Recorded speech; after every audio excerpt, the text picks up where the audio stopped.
everyone, Jim Hannon here from Moonscapes. Doing an astronomy video tonight, imaging the eastern half of the Veil Nebula. NGC number is 6995. You look at an image coming here. This is actually in the red frame. If I can free up my fingers, let me show you an image I took a little bit earlier. In clear white light, and that should show some more detail if I can find the button here in the dark. There you go. There's some if I can change the contrast on these and boost it up a little bit, you might be able to see it a little better. There it is. You can see the nebulosity there coming in from the telescope and into my car. And I got a new toy with this. I've been working with software which does auto guiding for me, where I don't have to play around and guide the telescope. And here it is. This is called PhD guiding.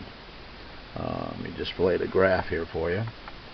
And what this is showing is this is the red and blue line is the two axes of the telescope, and that's showing how well it's guided on the stars. And as long as that line stays straight, that's pretty good.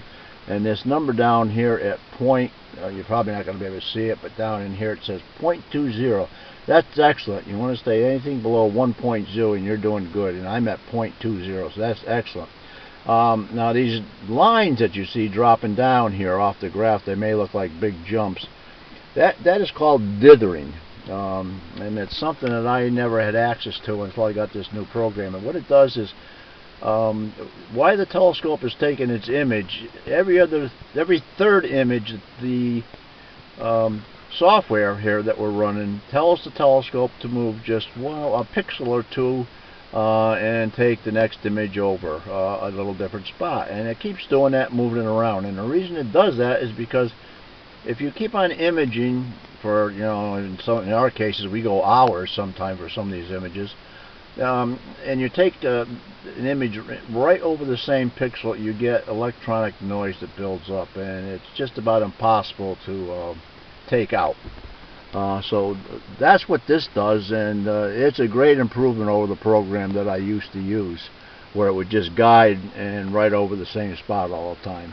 And now here we are back to our live image. I believe that's the yeah, that's the white light image there that I took. That's 30 minutes of data there. And now we'll go to the live one coming in. This is what's coming in off the scope now, and it's displayed a little too harsh. This is in red light. This is I don't know why that's doing that. That shouldn't be that bright. I'm having a little bit of an issue here. We don't want that. That's part of the setup.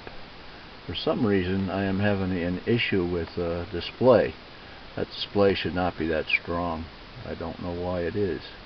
See if I can adjust it down. It's not adjusting down like it should. Let's take off the auto. For some reason it's coming in awful bright. I'm going to have to look around and see what's going on with that. It just doesn't look right. It has gotten a lot colder out here, and we probably need to take what we call a new dark frame. Dark frame probably isn't performing right. What that does, a dark frame, it actually it's a frame taken with no light hitting the chip in it for the same exposure that you're exposed in the sky for. And what it does is it subtracts electronic noise from the image that you're taking. So anyway, that's what I'm up to so far. I got to go back here and check in and see why this image I can't adjust the brightness on it. I may have to restart this set of images because my dark frames may need to be taken. The temperature's dropped out 5 degrees since I started working here, so that might be the issue. So anyway, oh, and by the way, my last gold trip, the gold, the Williams River ghost stole my gold. I don't know how many people you've had this happen. My snuffer bottle I set down and I worked for about a half an hour or so. My son Terry wasn't feeling well, and he stayed back. And so I went out by myself nearby, not too far from where he was, and I had gotten some gold, not a lot, but you know, enough to be happy with to take home. And on the last little bit of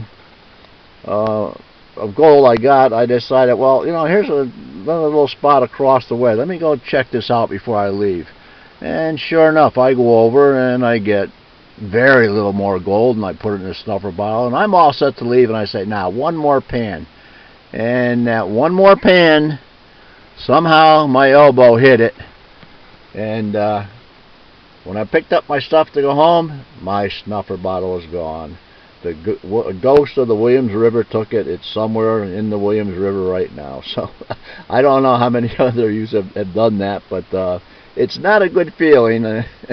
As my son likes to say from the old movie Caddyshack, you know, a little something for the effort. Well, yeah, well, I got nothing for the effort out of that weekend. So I hope not too many of you guys have done that. Take care. We'll talk to you guys later.